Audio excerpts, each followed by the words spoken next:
It's an anxious wait for the Moore family. Harvest has started, a perilous time for asthmatics.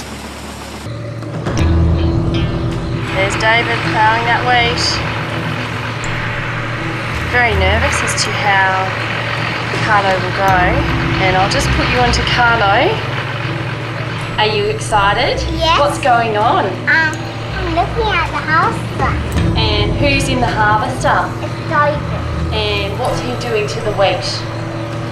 Mummy. What's he doing to the wheat? He's plowing. Our fingers are crossed that he has no significant asthma events. Okay, say goodbye. Bye-bye. Check in with you guys later. Ciao for now. He's skyjumping. Dear Sammy, love from Craig Shaw, Amy and Taylor. Oh my God, you got a monkey Skyjumping. and $20. Yeah, today is Sammy's 6th birthday. Happy birthday to you. Happy birthday to you. Happy birthday, dear Samantha. She opened all her birthday presents this morning, and there's one more, but she doesn't know about it. It's a big surprise. Can you hear the barking? Must be the chooks, is it? Yeah. And Sammy, look what's near him. Oh, puppies. Oh, I know. Puppies. I want that grey one.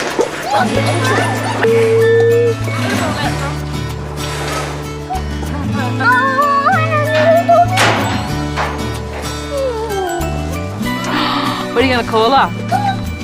Coco? Coco. It's a good name, Coco. France, they've got like the...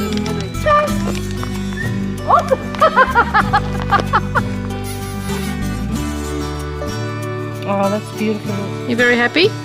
Yep. Yeah? And I just get to keep her forever.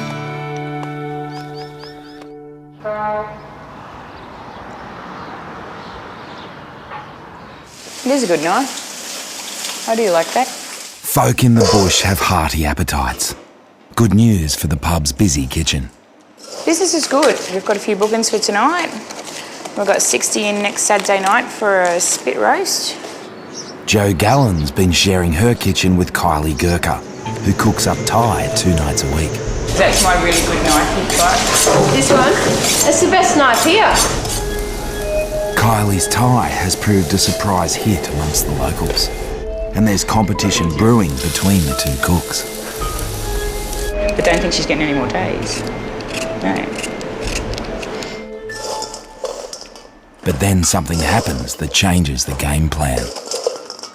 Jo got poached by the Tullamore Bowling Club to take on the lease and cook there full-time.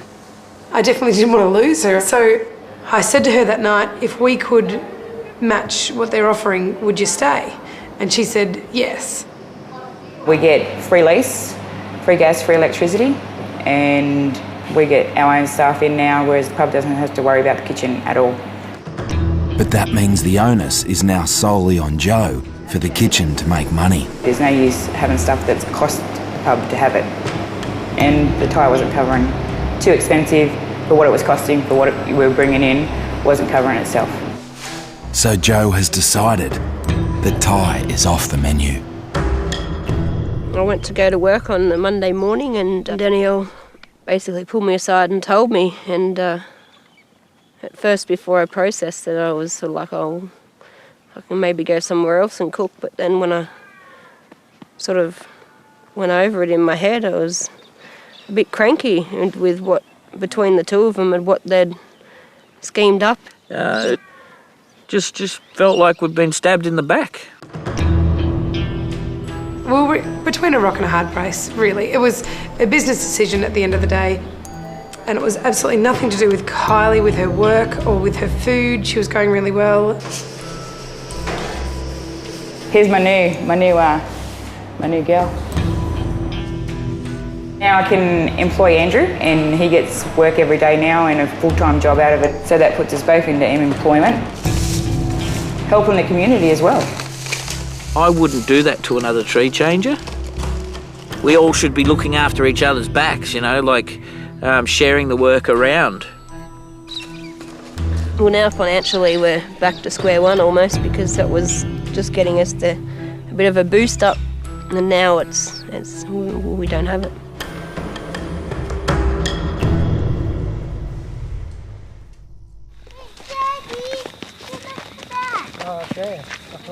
More than 6 months after making the tree change from Western Sydney, the Ellimam family has some big news for Trundle. Hi, Kaiser. What did we do today? Pack the box. Why did we pack the boxes? Because we're going to go to... Forbes. Yeah, can we take the chickens to Forbes? No. Is Farmer Ben going to take some of the chickens? Yeah. We have to relocate to Forbes. That's a decision Nabi and I took based on a daily commute of sort of, 45 minutes an hour each way. It's still sort of a small town. It'll still have the same basic values that we were looking for when we came to Trundle. It's just down the road. Maybe he doesn't know. Maybe after 2 years she gonna open second office here in Trundle. When the committee chose the Ellimams for the tree change, no one knew what to expect. We don't look at them in terms of a terrorism threat. We look at them as to say, shit, you're completely bloody different. Can we invite them round for a beer? Aren't they going to be awfully hot? It was a culture shock for the Ellimams too. Every time I try to pick up the frogs with a stick, I want to boom it. At some stage, he's really got to get up and have a bit of a go for himself. Children don't see other people because of what they wear or the colour of their skin. It's not like that at all. It's actually taught some adults that, well, why can't we just accept people for who they are? What was the best thing about going to Trundle Central School? That we made lots of friends and we learned different things every day. For us, was something that was expected at least by one family, to tell you the truth. We were sure that there were going to be teething problems, and I guess it really emphasises the fact that we are so isolated here and that there aren't many jobs for skilled workers such as Christy.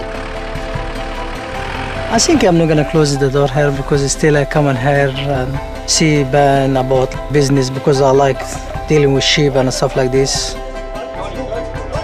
Still like great mate here.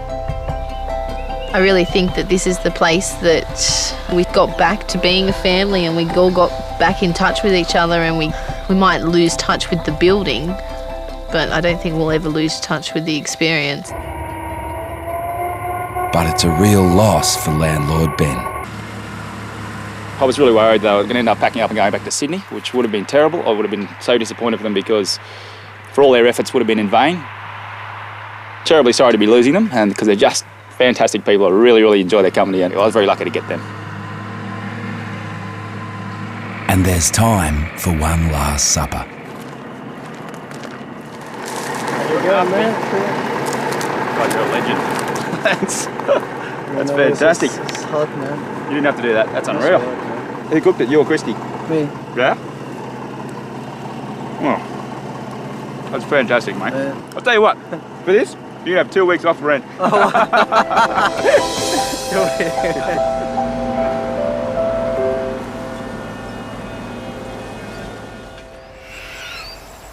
As the harvest comes to an end, the nervous wait for the Moore family is over. Carlo's 4th birthday, and this is what Carlo got for his birthday. Oh, is it Carlo? Is it Carlo? He's great, touch wood. It's fantastic, and yeah, it's good seeing him so healthy with it at the moment, I think. For now at least, the Moores can continue to live their dream of a life in the country. You can live out in the country with it. You've just got to be probably a little bit wiser about making sure that when you do have a good asthma plan in place. At the moment, Carlo's thriving, so it's the best thing that any parent can ask for.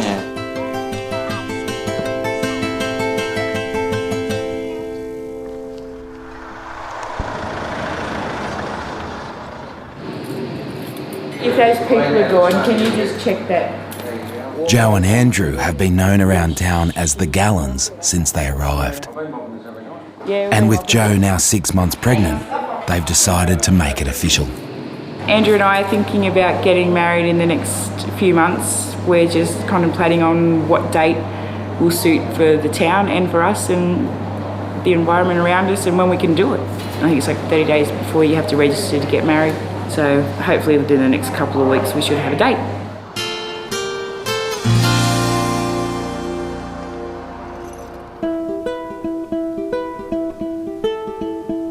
Dan the handyman has thrown himself into turning house number 2 into their dream home. I've done the bathroom, I've stripped it out, relined it, retiled it, put a shower bay in it. Reclad all the house in hardy plank. I reckon I've probably done 150 hours, yeah. We are putting a new kitchen in it and having some floors sanded. I'm going to pay him to do that. I've already been up and asked him to give me a quote, which I think's fair. Finally, the treatment they'd always wanted. But then out of the blue, another bolt of bad luck for the Gurkhas. I have a daughter that's in much need of a house because she's had a marriage problem and she's actually living in my house now. So I've had to tell Dan and Kylie that when their first 12 months are up, they'll have to find another house to move into. And it was really bad timing, so it didn't look good. It's sort of a bit of kick in the teeth, I reckon. When we came here, we were expecting to be able to take our time, but he's been rushing to get it done, and Kylie and I have been thinking the whole way along, why is he in so much need? We feel cheated, basically. His daughter's going to move in and enjoy it, and we were supposed to get the next 2 years rent-free in it. You know, I'm 40 in a month's time, and what have I got to show for it? Nothing. It's put us on such a back foot that we want to get out of here as soon as possible, basically. If we had the money, we'd go today. Next time on Country Town Rescue. Oh, for charity. It's all for charity. We're just fighting all the time. For a time, we were sleeping in separate beds. This is where our dams burst its banks. I've never done a wedding before, so funerals are more the order of the day here in Trundle, unfortunately. Do you take Jodine Margaret Peaty to be your wife? Think about this answer very carefully.